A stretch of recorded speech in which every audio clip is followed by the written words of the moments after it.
Hi guys! Dito tayo ngayon sa fabrication natin. Pakita ko lang sa inyo ngayon yung mga ongoing projects natin. Okay, ito kay Sir Pat. Ayan, Pat Food Hub. Ito yung ano niya. Yun. Okay, kinakabit na yung table. Ayan, tapos ito naman yung yung kay Ma'am Josephine, second order niya to. Tsaka yung kay Sir Pat ulit. Yan yung headboard niya.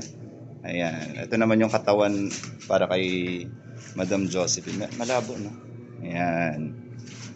Ayun. Tapos guys, meron din tayo ditong bike cart para sa para sa ito yung mga branded na sneakers. Ayan, nababasa ba? Ang pambansang tsinelas ng Pilipinas. Ayan. Ganda yan guys. Ano yan? Ito, stainless. Yung ano yan.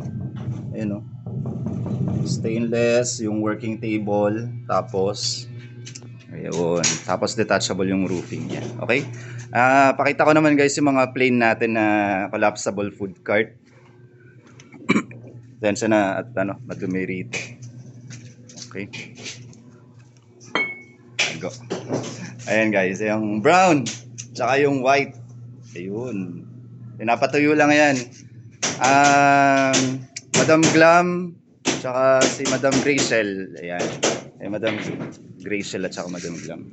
Ayan, okay. So, yung black naman kay Sir Paul na ilalabas ko na lang mamaya para masikip na dito kasi.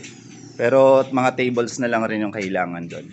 So guys, kung gusto niyo magpagawa ng food cart, 3 to 4 days lang yung plane natin. Tapos 5 to 7 days naman yung with tarpaulin. Welcome kayong pumunta rito anytime from 8 AM to 6 PM or kahit gabi na. Dito naman ako nakatira.